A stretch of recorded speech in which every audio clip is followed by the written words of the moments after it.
इस बात के लिए नोबेल प्राइज मिलना चाहिए, पर मेरा नोबेल प्राइज तो आप लोगों। अगर मैं आपसे सवाल करूं कि हमारे देश में ऐसा कौन सा नेता है जो खुद के मुंह से खुद की तारीफ करता है, तो तुरंत आपके दिमाग में, आपके जहन में नाम आएगा अरविंद केजरीवाल का। अब पिछले 6-7 दिन, एक हफ्ते की बात करें तो इस एक हफ्ते में अरविंद केजरीवाल साहब इतना झूठ बोल चुके हैं कि जैसे उन्होंने पूरी तरह शर्म बेच खाई हो। वैसे इसमें कोई नई बात नहीं, जब से राजनीति में कदम रखा है अरविंद केजरीवाल साहब ने, तब से वो आज तक लगातार झूठ पे झूठ, झूठ पे झूठ ही बोले जा रहे हैं। इस कुर्सी के अंदर कुछ ना कुछ समस्या है। जो इस कुर्सी के ऊपर बैठता है वही गड़बड़ हो जाता है। तो कहीं ऐसा तो नहीं कि इस आंदोलन से जब विकल्प निकलेगा और वो लोग जब कुर्सी पे जाके बैठेंगे, कहीं वो ना भ्रष्ट हो जाएं? अब पिछले कुछ दिनों से दिल्ली में वाटर बिल इश्यू चल रहा है, पानी के बिल का एक मामला चल रहा है। अब आप सबको पता ही होगा कि दिल्ली में अरविंद केजरीवाल की सरकार में पानी फ्री और बिजली फ्री। अरविंद केजरीवाल या उनके आप नेता कहीं भी जाते हैं दूसरे राज्यों में, तो फ्री वाली इस रेवड़ी की बात करना नहीं भूलते। और जहां दिल्ली में आम आदमी पार्टी की सरकार फ्री पानी, फ्री बिजली की बात करती है, तो कभी बिजली का बिल आ जाता है, तो कभी पानी का बिल आ जाता है, और पानी का बिल तो लाखों में आता है। तो फिर समझ में ये नहीं आता कि ये कौन सा फ्री वाला पानी है, कौन सी फ्री वाली बिजली है।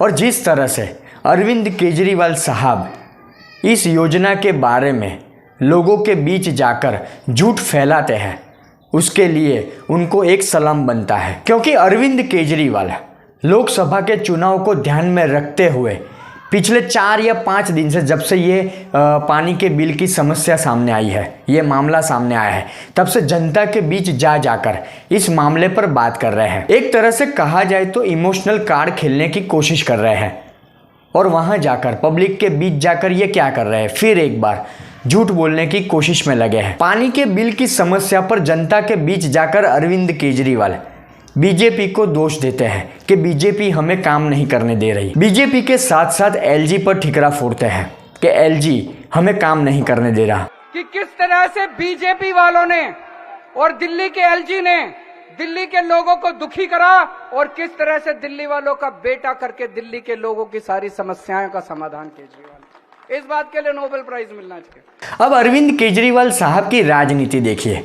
जब कभी कोई घोटाला बाहर आता है, जब कभी ईडी का समन्स भेजा जाता है, तो इनकी बात घूम फिर कर बीजेपी और एलजी पर आकर रुक जाती है कि बीजेपी हमें काम नहीं करने दे रही, एलजी हमें काम नहीं करने दे रहा। अब क्या अरविंद केजरीवाल दिल्ली की जनता को या देश की जनता को मूर्ख समझते हैं, जो उनको लगातार बेवकूफ़ बनाने की कोशिश में लगे रहते हैं? घोटाला होता है तो हंगामा करते हैं, बीजेपी के नाम पर, एलजी के नाम पर झूठ बोलते हैं, पर जब कभी शीश महल बनवाना होता है, शीश महल में 8 लाख के पर्दे, लाखों के कमोड लगाने होते हैं, तब बीजेपी रोड़ा नहीं डालती, एलजी रोड़ा नहीं डालते। शीश महल बिना रुकावट आसानी से बन जाता है, तब बीजेपी का नाम ये नहीं लेते, एलजी का नाम ये नहीं लेते। पर जब दिल्ली के 11 लाख लोगों का पानी का बिल आता है, और वो भी 50,000 से लेकर 1 लाख रुपए तक का, तब ये दिल्ली की जनता को बेवकूफ़ बनाने के लिए बीजेपी का नाम लेते हैं, एलजी का नाम लेते हैं, और गिनती क्या बताते हैं, गणित क्या बताते हैं, बहाना क्या बताते हैं। ये बताते हैं कि कोरोना काल से ये बिजली के बिल बाकी है, या इस पर ठीक तरह से काम नहीं हुआ, तो इतना बिल आ गया। अब आगे ही मैंने कहा कि केजरीवाल साहब क्या सोचकर ये झूठ बोलते हैं, दिल्ली की जनता को, देश की जनता को क्या सोचकर मूर्ख बनाने की कोशिश करते हैं। अब कोरोना को गए करीब 3.5-4 साल से ज़्यादा हो गया। इन 3.5-4 साल में पीएम मोदी ने देश की अर्थव्यवस्था को ऊपर ला दिया। जितने भी संकट कोरोना के वक्त देश में थे, उन सब में से देश को बाहर निकाल दिया।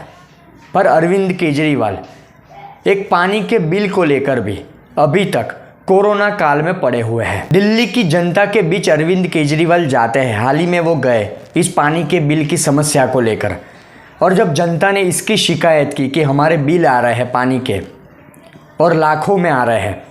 तो अरविंद केजरीवाल ने कहा कि मैं माफ़ करवा दूंगा, आप फिक्र मत कीजिए, क्योंकि लोकसभा के चुनाव नज़दीक है। दिल्ली की 60 सीटों पर आम आदमी पार्टी कांग्रेस का गठबंधन है। तो अब केजरीवाल साहब को वोट चाहिए। 2025 में जब विधानसभा के चुनाव होंगे तो वहाँ पर भी उनको वोट चाहिए। अब सोचने और समझने वाली बात यह है कि पिछले 4 साल से ये समस्या है। खुद अरविंद केजरीवाल ये कहते हैं कि पिछले 4 साल से ये समस्या है, लाखों के बिल आ रहे हैं।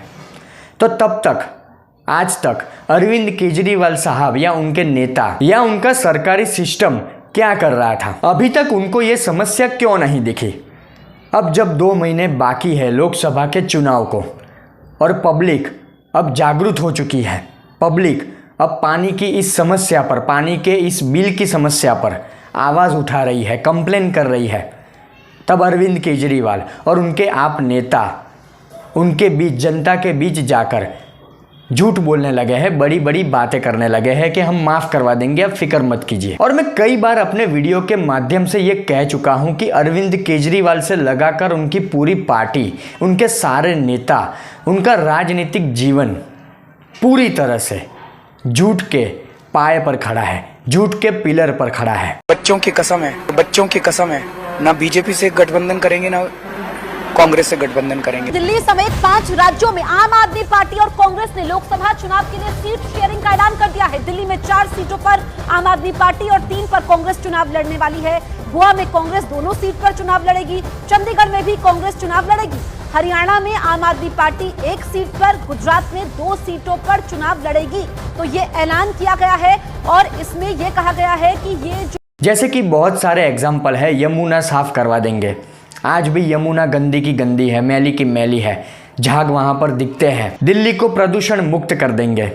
आज भी दिल्ली का प्रदूषण वैसे के वैसा ही है। और हाल ही में जब किसान आंदोलन चल रहा है तो एक तरह से अरविंद केजरीवाल और उनके आप नेता किसानों को लेकर भी घटिया राजनीति में लगे हैं। एक तरह से अरविंद केजरीवाल किसानों के वकील बने हैं, जिसमें अरविंद केजरीवाल की घटिया राजनीति की पोल भगवत मान ने खोल दी थी कि जब पंजाब में विधानसभा के चुनाव थे तो उस चुनाव के दौरान, चुनाव होने से पहले भगवत मान ने मीडिया के सामने ये कहा था कि अगर हमारी सरकार बनती है तो किसानों की 22 फसल हम खुद खरीद लेंगे, हम पूरी MSP देंगे। और आज जब सरकार बन गई, 1.5-2 साल होने आया, तो इस बात से भगवत मान पंजाब सरकार मुकर चुकी है। इस करके ਅਸੀਂ ਇਹ ਕਹਿਣਾ ਹੈ ਕਿ MSP ਦਾ ਜਿਹੜਾ ਬਿੱਲ ਹੈ ਉਹ ਪੰਜਾਬ ਸਰਕਾਰ ਕਿਉਂ ਨਹੀਂ ਲੈ ਕੇ ਆਉਂਦੀ। 2022 ਚ ਆਮ ਆਦਮੀ ਪਾਰਟੀ ਸਰਕਾਰ ਆਊਗੀ, ਅਸੀਂ 22 ਦੀਆਂ 22 ਫਸਲਾਂ ਦਾ ਇੱਕ ਇੱਕ ਦਾਣਾ ਚੁੱਕਾਂਗੇ, MSP ਤੇ ਵਿਕੂਗੀ। ਜਿਹੜੀ ਫਸਲ, ਚਾਹੇ ਉਹ ਕਪਾਹ ਹੈ, ਨਰਮਾ ਹੈ, ਚਾਹੇ ਉਹ ਸੂਰਜਮੁਖੀ ਹੈ, ਚਾਹੇ ਮੱਕੀ ਹੈ, ਚਾਹੇ ਕਣਕ ਹੈ, ਚਾਹੇ ਝੋਨਾ ਹੈ, ਜਿਹੜੀ ਫਸਲ ਇੱਕ ਵਾਰ ਮੰਡੀ ਚ ਆ ਗਈ ਉਹ ਸਰਕਾਰ ਦੀ ਹੋਊਗੀ, ਉਹਦਾ ਇੱਕ ਇੱਕ ਦਾਣੇ ਦੀ ਜ਼ਿੰਮੇਵਾਰ ਸਰਕਾਰ ਹੋਊਗੀ, ਕਿਸਾਨ ਨੂੰ ਦਾ ਇੱਕ ਇੱਕ ਦਾਣੇ ਦਾ ਪੈਸਾ ਮਿਲੂਗਾ। ਇਹ ਸਾਡੇ ਕੋਲ ਰੋਡ ਮੈਪ ਬਣਿਆ ਪਿਆ। ਦੇਖੋ ਮੈਂ ਤਾਂ ਇਹੀ ਕਰ ਸਕਦਾ ਕਿ ਮੈਂ 3 ਵਾਰੀ ਸੈਂਟਰ ਸਰਕਾਰ ਇੱਥੇ ਲਿਆਂਦੀ ਹੈ, ਸਾਹਮਣੇ ਕਿਸਾਨ ਬੈਠੇ ਨੇ, ਗੱਲ ਕਰੋ ਵੀ जे कोई दिक्कत होती है मैं खड़ूंगा, दसो की करना। अरविंद केजरीवाल मंच के ऊपर से, हाल ही में मैंने सुना था मंच के ऊपर से अरविंद केजरीवाल साहब कहते हैं कि मुझे इस तरह से परेशान किया जा रहा है, मैं इस तरह से सरकार चला रहा हूँ पिछले 3-4 महीने से कि मुझे नोबेल पुरस्कार मिलना चाहिए। फिर हाल ही में एक बयान अरविंद केजरीवाल साहब का इस तरह का आया, दिल्ली की जनता को एक तरह से वो संबोधित कर रहे हैं कि आप मुझे अपना बेटा मानते हैं तो लोकसभा में भाजपा को वोट क्यों देते हैं, भाजपा को सीट क्यों देते हैं। अब अरविंद केजरीवाल साहब नोबेल पुरस्कार मांगते हैं, दिल्ली की जनता को बेटा बेटा कर कर इमोशनल ब्लैकमेल करने की कोशिश करते हैं कि मैं आपका बेटा हूं, आप मुझे वोट दीजिए। पर ये सारी चीज़ें अब दिल्ली की जनता, पूरे देश की जनता समझ चुकी है कि किस तरह लगातार सोशल मीडिया पर आकर, टीवी मीडिया पर आकर अरविंद केजरीवाल या उनके आप नेता झूठ बोलते हैं, नौटंकी करते हैं। तो अब लोकसभा चुनाव हो या आने वाला विधानसभा चुनाव दिल्ली में, वहाँ पर अरविंद केजरीवाल और आम आदमी पार्टी के लिए आगे बढ़ना बहुत मुश्किल होने वाला है।